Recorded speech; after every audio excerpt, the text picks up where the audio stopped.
تو اب برزخ ایک رکاوٹ ہے، ایک پردہ ہے جو درمیان میں حائل ہوا، اس کے ورے یا اس کے دوسری جانب جس عالم میں لوگ رہ رہے ہیں یا انہیں رکھا جا رہا ہے، اس کو پھر عالم برزخ کہا جانے لگا۔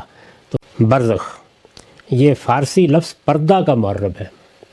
پردہ، حجاب، رکاوٹ کے معنی میں استعمال ہوتا ہے۔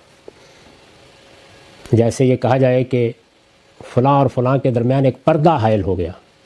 قرآن مجید میں یہ تعبیر اختیار کی گئی ہے کہ اللہ کے پیغمبر جب دعوت دیتے ہیں تو لوگوں کے اور ان کے درمیان لوگوں کے رویے کی وجہ سے بعض اوقات پردہ حائل ہو جاتا ہے، رکاوٹ آ جاتی ہے، ادھر کی بات ادھر اور ادھر کی بات ادھر نہیں پہنچتی۔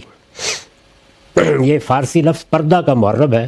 معرب کا مطلب یہ ہے کہ ایک لفظ اصلاً کسی اور زبان سے تھا لیکن عربی زبان میں آ گیا، اور پھر دوسری زبان میں آنے کے نتیجے میں اس کی صورت تبدیل ہوتی چلی گئی۔ تو برزخ گویا پردے کا معرب ہے۔ عربی زبان میں یہ حرف تہجی پے نہیں ہوتا، تو اس کی جگہ بے آ جائے گی، اور پھر آہستہ آہستہ استعمالات کے نتیجے میں یہ لفظ برزخ بن گیا۔ اب یہ فصیح عربی کا لفظ ہے، قرآن کے زمانہ نزول میں بھی ایسے تھا، لیکن اس کی اوریجن یا اس کی اصل یہی ہے۔ یہ فارسی لفظ پردہ کا معرب ہے، اور اس حد فاصل کے لیے استعمال ہوا ہے جہاں مرنے والے قیامت تک رہیں گے۔ دنیا سے رخصت ہوئے، دنیا سے رخصت ہونے کی جو صورت ہم دیکھتے ہیں وہ یہ ہے کہ انسان کی اصل شخصیت کو فرشتے نکال لے جاتے ہیں۔ اس کی تفصیلات ہم پیچھے دیکھ چکے ہیں۔ یہ جسم رہ جاتا ہے اور اسے مسلمان سپرد خاک کر دیتے ہیں، بعض دوسری اقوام جلا دیتی یا کوئی اور راستہ اختیار کرتی ہیں، بہرحال یہ فنا ہو جاتا ہے، اور انسان کی اصل شخصیت وہ فرشتوں کے قبضے میں ہوتی ہے۔ وہ اسے اپنی تحویل میں لے لیتے ہیں، اور پھر جہاں اللہ تعالیٰ نے چاہا اسے وہاں رکھ دیتے ہیں۔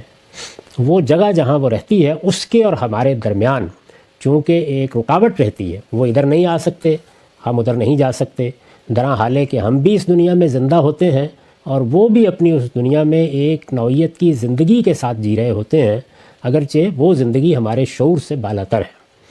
یہ فارسی لفظ پردہ کا معرب ہے، اور اسے اس حد فاصل کے لیے استعمال ہوا ہے جہاں مرنے والے قیامت تک رہیں گے۔ یہ گویا ایک روک ہے جو انہیں واپس آنے نہیں دیتی۔ یعنی یہ لفظ کیوں استعمال کیا گیا ہے؟ تاکہ یہ بتا دیا جائے کہ رکاوٹ ڈال دی گئی ہے، پردہ حائل کر دیا گیا ہے، اب اس کے ادھر ادھر معاملات نہیں ہو سکتے۔ من ورائہم برزخ الی یوم یبعثون، یہ سورہ مومنون میں اسی طرح استعمال ہوا ہے۔ من ورائہم برزخ الی یوم یبعثون، برزخ کا لفظ قرآن مجید ہی سے لیا گیا ہے۔ ان کے آگے اب اس دن تک ایک پردہ ہوگا جب یہ اٹھائے جائیں گے۔ یہ اس آیت کا ترجمہ ہے، اور یہ سورہ مومنون کی آیت 100 ہے۔ عالم برزخ کی اصطلاح اسی سے وجود میں آئی ہے، یعنی جب قرآن مجید نے اس کو برزخ کا نام دے دیا تو اب برزخ ایک رکاوٹ ہے، ایک پردہ ہے جو درمیان میں حائل ہوا، اس کے ورے یا اس کے دوسری جانب جس عالم میں لوگ رہ رہے ہیں یا انہیں رکھا جا رہا ہے، اس کو پھر عالم برزخ کہا جانے لگا۔ تو اس طرح سے اصطلاحات دنیا کی ہر زبان میں وجود میں آتی رہتی ہیں، تو ہمارے ہاں بھی یہ اصطلاح بن گئی کہ ایک یہ عالم ہے، ایک عالم برزخ ہے، اور پھر محشر اور جنت اور دوزخ وہ ایک دوسرا عالم ہوگا۔ اسی کو بعض اوقات دارین سے تعبیر کر دیا جاتا ہے۔ عالم برزخ کی اصطلاح اسی سے وجود میں آئی ہے۔ روایتوں میں قبر کا لفظ مجازاً اسی عالم کے لیے بولا گیا ہے۔ یعنی اب کیا بتایا جائے، یہ تو اللہ تعالیٰ نے ہمارے علم میں نہیں رکھا کہ وہ کیا جگہ ہے جہاں پر ہمارے ہی بھائیوں کو، ہمارے ہی بیٹوں کو، ہمارے ہی آبا کو، ہمارے ہی اسلاف و اخلاف کو رکھا جاتا ہے۔ ہم مردے کو لے جاتے ہیں اور قبر میں دفن کر دیتے ہیں، تو اس کے لیے قبر کا لفظ استعمال ہونے لگ گیا۔ اب رسالت مآب صلی اللہ علیہ وسلم نے جب اس عالم کے احوال بتائے تو یہ برزخ کی اصطلاح استعمال نہیں کی، قبر ہی کا لفظ استعمال کیا۔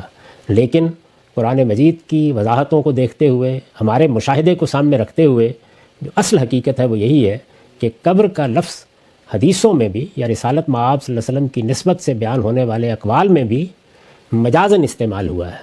اصل مقصود کیا ہے؟ وہ عالم جس میں اللہ تعالیٰ کی طرف سے فرشتے انسانوں کو لے جا کر رکھ دیتے ہیں، اس عالم کو ہم برزخ کہیں یا کوئی اور نام دیں، لیکن دنیا کے لحاظ سے اگر دیکھا جائے تو مردے قبر میں رکھے جاتے ہیں، تو بس اس کو قبر ہی سے تعبیر کر لیا جاتا ہے۔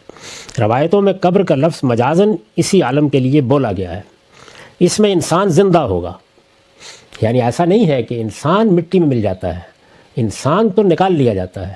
انسان کا قالب، مادی قالب، انسان کا جسم، جس میں انسان کی شخصیت رکھی جاتی ہے، جو نفخ روح کے نتیجے میں انسان کو ملتی ہے، وہ قالب مٹی کی نظر ہو جاتا ہے، لیکن انسان اس قبر میں رکھا جاتا ہے جو قبر ہماری آنکھوں کے سامنے نہیں ہے۔ ہماری آنکھوں کے سامنے جو قبر ہے اس میں انسان کے جسم کو ہم رکھ کے آ جاتے ہیں، لیکن اسی جگہ، اس کے سوا کسی دوسری جگہ وہ قبر ہے کہ جس میں اللہ تعالیٰ انسان کی اصل شخصیت کو رکھنے کا حکم دیتے ہیں۔ یہ بات کہ وہ اسی زمین میں ہے، یہ روایتوں سے معلوم ہو جاتی ہے۔ روایتوں میں قبر کا لفظ مجازاً اسی عالم کے لیے بولا گیا ہے، اس میں انسان زندہ ہوگا، لیکن یہ زندگی جسم کے بغیر ہوگی، اور روح کے شعور، احساس اور مشاہدات و تجربات کی کیفیت اس زندگی میں کم و بیش وہی ہوگی جو خواب کی حالت میں ہوتی ہے۔ یہ تمثیل کا طریقہ ہے، یعنی اللہ تعالیٰ نے بھی اسی کو اختیار کیا ہے۔ قرآن مجید میں یہ بتایا ہے کہ اس دنیا کی چیزوں کے ساتھ تشبیہ دے کر یا ان کے مماثل ٹھہرا کر اس عالم کے حقائق بتائے جاتے ہیں، اور جن آیتوں میں بتائے جاتے ہیں وہ آیات متشابہات ہیں۔ تو ہم بھی مجبور ہیں کہ وہی تعبیریں اختیار کریں جن کو دنیا میں رہنے والے لوگ سمجھ سکتے ہیں۔ انسان اس میں زندہ ہوگا، یعنی یہ بات قرآن نے واضح کر دی ہے کہ انسان کی حیثیت سے یا انسانی شخصیت کہہ لیجئے، وہ مٹی میں نہیں ملتی، وہ بالکل محفوظ اللہ کے فرشتے نکال کر لے جاتے ہیں، اور پھر وہ اس قبر میں رکھ دی جاتی ہے جو ہمارے لیے مرئی نہیں ہے، جس کو ہم دیکھ نہیں سکتے۔ لیکن یہ زندگی جسم کے بغیر ہوگی۔ جسم سے مراد یہ جسم، یعنی یہ جو زندگی ہے جس میں لوگ اس وقت رہ رہے ہیں، جو بھی دنیا سے رخصت ہوا ہے وہ زندہ ہی ہے، لیکن وہ زندگی جسم کے بغیر ہوگی، اور روح کے شعور، احساس اور مشاہدات و تجربات کی کیفیت، یعنی جو حقیقی شخصیت ہے وہ ایک روحانی چیز ہے، تو اس روح کا ایک شعور بھی ہے، اس کا ایک احساس بھی ہے، اس کے مشاہدات و تجربات بھی ہوں گے۔ یعنی ایسا نہیں ہے کہ سب کے سب سو رہے ہیں، ہم بھی سوتے ہیں۔ قرآن مجید نے یہ تشبیہ دی ہے کہ موت در حقیقت اسی طرح ہے جیسے تم سو جاتے ہو۔ تو سونے میں بھی یہ دیکھیے تو 3 طرح کی کیفیات ہوتی ہیں۔ ہم سوتے ہیں اور کوئی خواب نہیں آتا، یعنی اطمینان کے ساتھ سو گئے، آنکھ کھلے گی اٹھ جائیں گے۔ دوسرے یہ کہ ڈراؤنے خواب آتے ہیں، اذیت دینے والے خواب آتے ہیں، تکلیف دہ صورتحال قبر میں سونے میں پیدا ہو جاتی ہے، معاف کیجیے گا۔ اور تیسری یہ کہ بڑی خوشگوار صورت ہوتی ہے، انسان بڑی لذت اٹھاتا ہے، بڑی نعمتیں پاتا ہے۔ یہ ہمارے روزمرہ کے تجربات ہیں، یعنی جب انسان سوتا ہے تو ان کیفیات سے گزرتا ہے۔ یہ جو نیند کی کیفیت میں انسان کے ساتھ ہوتا ہے، اسی کو قرآن نے بتایا ہے کہ موت کی صورت میں بھی تم سمجھ سکتے ہو، اس سے ملتی جلتی صورتحال پیدا ہو جاتی ہے۔ تو یہ زندگی جسم کے بغیر ہوگی، اور روح کے شعور، احساس اور مشاہدات و تجربات، یعنی ایک نوعیت کا شعور بھی ہوگا، چیزیں محسوس بھی کی جائیں گی، کچھ تجربات اور مشاہدات بھی اس عالم میں پیش آ رہے ہوں گے، لیکن وہ کیسے ہوں گے، یعنی کس طرح پیش آئیں گے۔ جب یہ جسم نہیں ہے تو وہ کیفیت اس زندگی میں کم و بیش وہی ہوگی جو خواب کی حالت میں ہوتی ہے، کم و بیش۔ ظاہر ہے کہ اس میں اور اس میں کچھ فرق ہوگا، اور ہو سکتا ہے بڑا غیر معمولی فرق ہو، لیکن ہمارے سمجھنے کے لیے جیسے کہ قرآن مجید نے ہمیں بتایا، بس خواب ہی پر اس کو قیاس کیا جا سکتا ہے۔ چنانچہ فرمایا ہے کہ سور قیامت سے یہ خواب ٹوٹ جائے گا، یعنی جب سور پھونکا جائے گا، یہ ہم پیچھے دیکھ چکے ہیں کہ اس سور پھونکنے کے لیے جو لفظ سور استعمال ہوا ہے، یہ نرسنگا یا بوک یا کرنا ہے، جو عام طور پر ہم دنیا میں بھی پھونکتے ہیں۔ وہ کیا ہوگا کوئی نہیں جانتا، لیکن اس سے ملتی جلتی چیز ہوگی۔ تو جب وہ سور پھونکا جائے گا اور قیامت کا سور پھونکا جائے گا تو یہ خواب ٹوٹ جائے گا، یعنی جیسے ہم سوتے میں اٹھ جاتے ہیں تو اٹھ جائیں گے لوگ، اور مجرمین اپنے آپ کو یکا یک میدان حشر میں جسم و روح کے ساتھ زندہ پا کر کہیں گے، یا ویلنا مم باسنا مم مرکدنا، ہائے ہماری بدبختی، ہم کو ہماری قبر سے کس نے اٹھا دیا۔ اور قبر کے لیے لفظ استعمال ہوا ہے مرکد، یعنی سونے کی جگہ سے کس نے اٹھا دیا۔ ہم تو سو رہے تھے، اگرچہ اس سونے میں بھی کیفیات تھیں، لیکن جب آنکھ کھلے گی اٹھیں گے اور سامنے محشر ہوگا، سامنے وہ میدان لگا ہوگا، جس حقیقت کی خبر پیغمبروں نے دی تھی وہ واقع ہو چکی ہوگی۔ تو اس موقع پر قرآن کہتا ہے کہ وہ اٹھ کے کہیں گے، ہائے ہماری بدبختی، یہ ہم کو ہماری قبر سے کس نے اٹھا دیا، ہماری سونے کی جگہ سے کس نے اٹھا دیا۔ قرآن سے معلوم ہوتا ہے کہ جن لوگوں کا معاملہ بالکل واضح ہوگا، خواہ وہ درجہ کمال میں وفاداری کا حق ادا کرنے والے ہوں، یہ ایک انتہا ہے، یعنی اس دنیا کے امتحان میں جیسے ہی حق آیا، کچھ لوگوں نے اس کو قبول کیا، اللہ تعالیٰ کے ساتھ وفاداری کا عہد باندھا، اور پھر اس عہد کو پورا کر دیا، ہر لحاظ سے پورا کر دیا۔ قرآن مجید نے اس طرح کے لوگوں کے لیے مختلف تعبیریں اختیار کی ہیں، لیکن جو ایک جامع تعبیر ہے وہ ہے السابقون، یعنی دین میں سبقت لے گئے، دین کے علم میں بھی، دین کے عمل میں بھی، اللہ تعالیٰ کی وفاداری میں بھی۔ غرض یہ کہ انہوں نے دنیا کی زندگی کے اس امتحان میں اپنی طرف سے کوئی کمی نہیں چھوڑی۔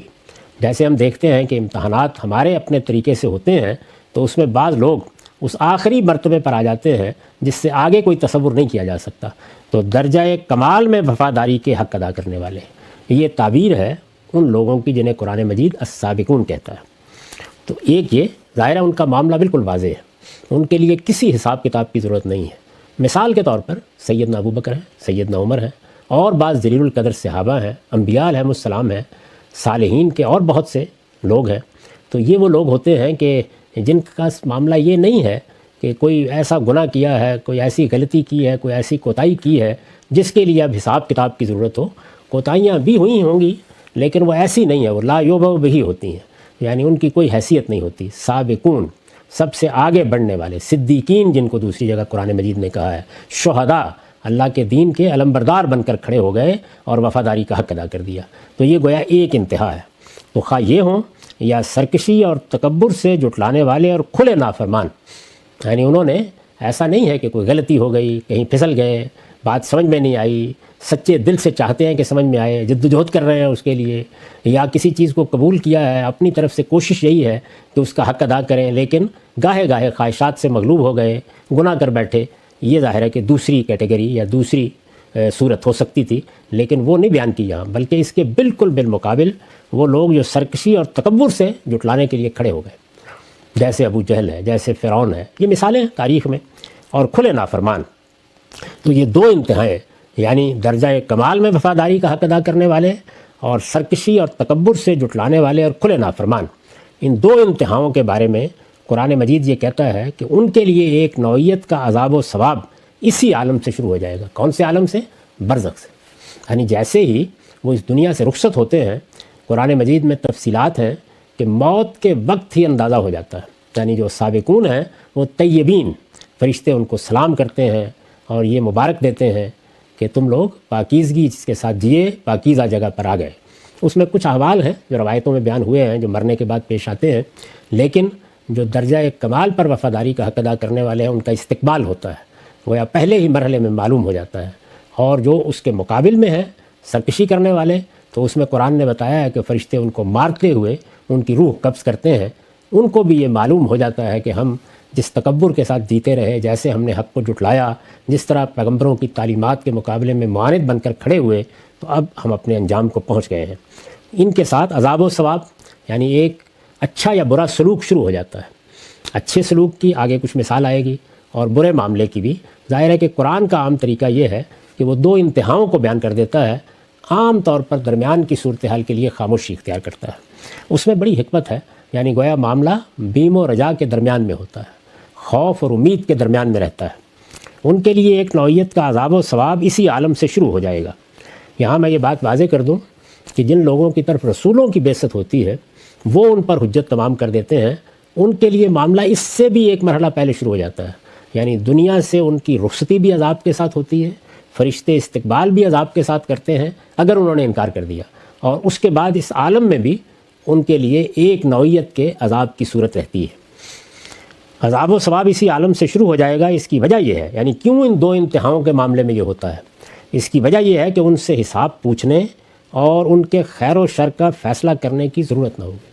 معاملہ بالکل واضح ہے، فرعون دنیا سے رخصت ہوا ہے، ابو جہل دنیا سے رخصت ہوا ہے، یا دوسری جانب صدیق دنیا سے رخصت ہوئے ہیں۔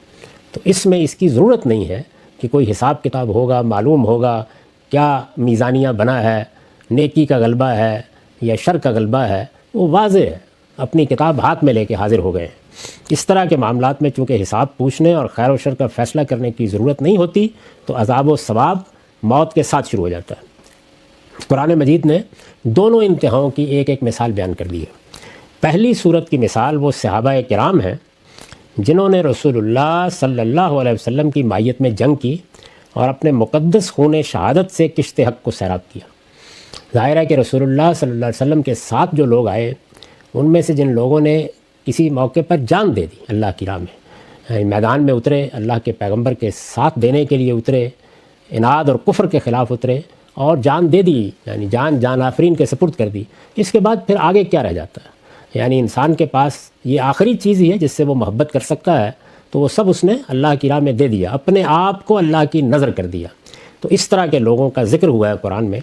قرآن کا ارشاد ہے کہ وہ زندہ ہیں اور اپنے پروردگار کی عنایتوں سے بہرہ یاب ہو رہے ہیں، یعنی بتایا ہے کہ ان کے لیے پھر انتظار نہیں کیا جاتا کہ محشر برپا ہوگا، سور پھونکا جائے گا، وہ اٹھائے جائیں گے، حساب کتاب ہوگا، پھر فیصلہ ہوگا۔ نہیں، ان کے دنیا سے رخصت ہوتے ہی فرشتوں نے ان کا استقبال کیا اور ان کا خیر مقدم کرتے ہوئے کچھ مراحل سے گزار کر وہ انہیں ایسی جگہ لے جاتے ہیں کہ جہاں ان کے لیے اللہ کی نعمتیں اور عنایتیں ہوتی ہیں۔ اس کو قرآن نے بیان کیا ہے سورہ آل عمران میں 169-171 آیت ہے، وَلَا تَحْسَبَنَّ الَّذِينَ قُتِلُوا فِي سَبِيلِ اللَّهِ أَمْوَاتًا بَلْ أَحْيَاءٌ عِندَ رَبِّهِمْ يُرْزَقُونَ فَرِحِينَ بِمَا آتَاهُمُ اللَّهُ مِنْ فَضْلِهِ وَيَسْتَبْشِرُونَ بِالَّذِينَ لَمْ يَلْحَقُوا بِهِمْ مِنْ خَلْفِهِمْ أَلَّا خَوْفٌ عَلَيْهِمْ وَلَا هُمْ يَحْزَنُونَ يَسْتَبْشِرُونَ بِنِعْمَةٍ مِنَ اللَّهِ وَفَضْلٍ وَأَنَّ اللَّهَ لَا يُضِيعُ أَجْرَ الْمُؤْمِنِينَ۔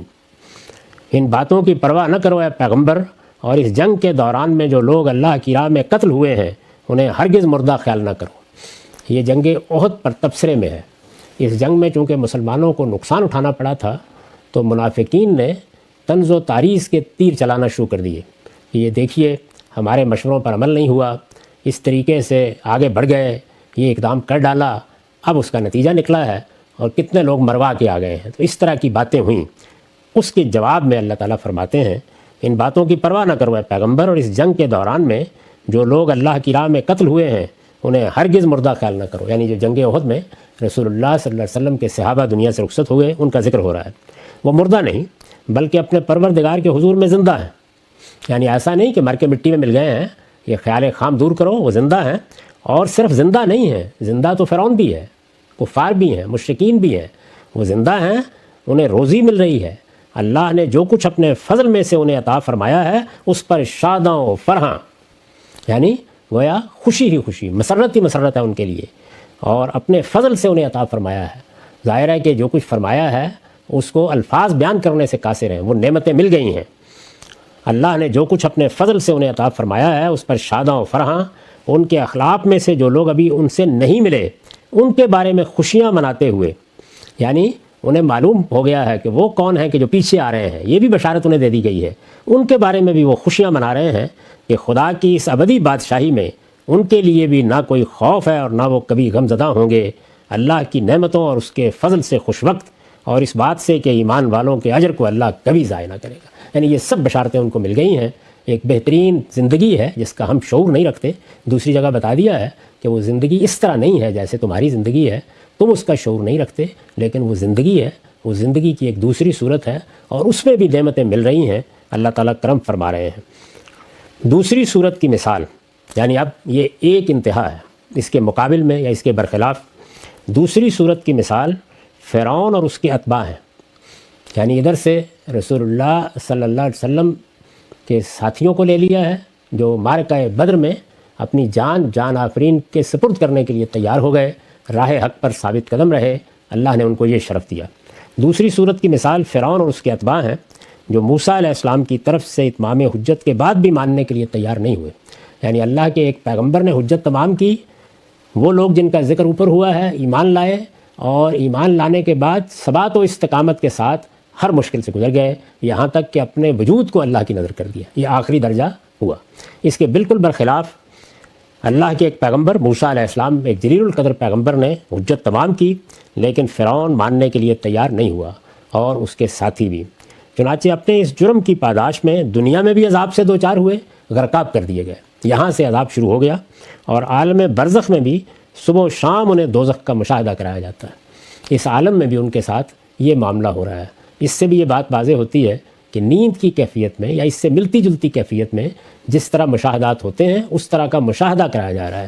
یہ نہیں کہا قرآن نے کہ انہیں دوزخ میں ڈال دیا گیا ہے، ان کا انجام انہیں دکھایا جاتا ہے۔ یہ سورہ مومن ہے، 45-46 آیت ہے۔ مگر فرعون والوں کو وَحَاقَ بِآلِ فِرْعَوْنَ سُوءُ الْعَذَابِ النَّارُ يُعْرَضُونَ عَلَيْهَا غُدُوًّا وَعَشِيًّا وَيَوْمَ تَقُومُ السَّاعَةُ أَدْخِلُوا آلَ فِرْعَوْنَ أَشَدَّ الْعَذَابِ مگر فرعون والوں کو اس کے بعد برے عذاب نے گھیر لیا، دوزخ کی آگ کے جس پر وہ صبح و شام پیش کیے جاتے ہیں۔ اور جس دن قیامت برپا ہوگی حکم دیا جائے گا کہ فرعون والوں کو بدترین عذاب میں داخل کرو۔ تو گویا برزخ کو بھی بیان کر دیا اور پھر اس کے بعد جو ان کا انجام ہونا ہے اس کو بھی بیان کر دیا۔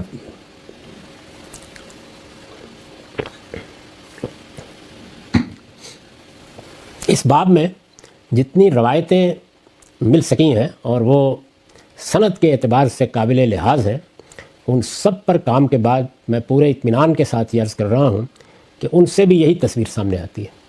یعنی ان میں یا ان لوگوں کے عذاب کا ذکر ہے جس کی ایک مثال فرعون اور اس کے اتباع ہیں، یا ان لوگوں کے ثواب کا ذکر ہے جس کی مثال اوپر رسول اللہ صلی اللہ علیہ وسلم کے زمانے کے شہداء ہیں، اور اللہ کے پیغمبروں کی طرف سے جن پر اتمام حجت ہو جاتا ہے ان کے ساتھ کیا معاملہ ہوگا، ان میں سے مومنوں کے ساتھ کیا ہوگا، منافقوں کے ساتھ کیا ہوگا اور منکروں کے ساتھ کیا ہوگا، اس کی تفصیلات ہیں۔ وہ ٹھیک وہی تفصیلات ہیں جس کی ایک تصویر ہمارے سامنے قرآن مجید سے آ رہی ہے، وہاں تفصیلات ہیں، یہاں قرآن نے اپنے طریقے کے مطابق اجمال سے بات بیان کر دی ہے، تو یہی بات وہاں سے بھی معلوم ہوتی ہے۔ البتہ ایک اور چیز جو سامنے آتی ہے وہ یہ ہے کہ اللہ تعالیٰ کی بارگاہ میں پیشی بھی ہوتی ہے، پیشی کے بعد پھر قبر میں رکھا جاتا ہے اور وہاں پر وہ جسم بھی دے دیا جاتا ہے جس کے ساتھ لوگ قیامت میں اٹھائے جائیں گے۔ یعنی ایک جسم یہ ہے اور ایک جسم وہ ہے، وہ غیر مرئی ہے، ہم اس کو نہیں دیکھ سکتے۔ تو اس طرح گویا ایک نوعیت کی آخرت کے لحاظ سے زندگی مل جاتی ہے۔ قرآن نے بتایا ہے کہ نیا جسم دیا جائے گا، لوگ اس کے ساتھ اٹھیں گے۔ یعنی ایسا نہیں کہ قیامت میں اٹھنے کے بعد جسم دیا جائے گا، بلکہ لوگ اٹھیں گے تو ان کے پاس ہوگا، وہ جسم ہی کے ساتھ اٹھیں گے۔ تو یہ ان روایتوں سے معلوم ہوتا ہے کہ ایسا ہی ہوگا، اور غیر مرئی حالت میں وہ قبر جو ہم کو نظر نہیں آتی، ذرا تصور کر لیجئے کہ ایک وہ قبر ہے جس میں ہم نے کسی کو دفن کر دیا، یا یہ ہے کہ کوئی پانی میں بہہ گیا، سمندر کی نظر ہو گیا، یا راکھ اڑا دی ہم نے اس کی اور وہ کہیں رکھ دی، اور ایک وہ قبر ہے کہ جو اللہ تعالیٰ کی طرف سے مرکز کے طور پر گویا اس کی اصل شخصیت کے لیے بنائی جاتی ہے۔ تو یہ بھی لگتا یہ ہے انہی روایتوں سے کہ اسی زمین پر ہوتی ہے اور پھر وہاں اس کو سلا دیا جاتا ہے۔ وہ فرائض نہ ہوں تو وہ جس حالت میں سلائے جاتے ہیں وہ بیان ہو گئی ہے، اور وہ شہداء اور صالحین اور سابقین اور انبیاء ہوں تو ظاہر ہے کہ اپنے اپنے درجے کے لحاظ سے نعمتوں میں سلا دیے جاتے ہیں۔ روایتوں میں قبر کے جس عذاب و ثواب کا ذکر ہوا ہے وہ یہی ہے، یعنی روایتوں میں یہی دو انتہائیں ہیں جو بیان ہوئی ہیں۔ تمام روایتوں کا آپ استقصاء کریں تو یہی معلوم ہوتا ہے، یعنی یا پیغمبروں کے اتمام حجت کے نتیجے میں منکر ہو کر معاند ہو کر کھڑے ہو جانے والے مستکبرین، یا ان کے مقابلے میں صالحین جنہوں نے پیغمبروں پر ایمان کو قبول کیا، نیکی اور خیر کے ساتھ آگے بڑھے۔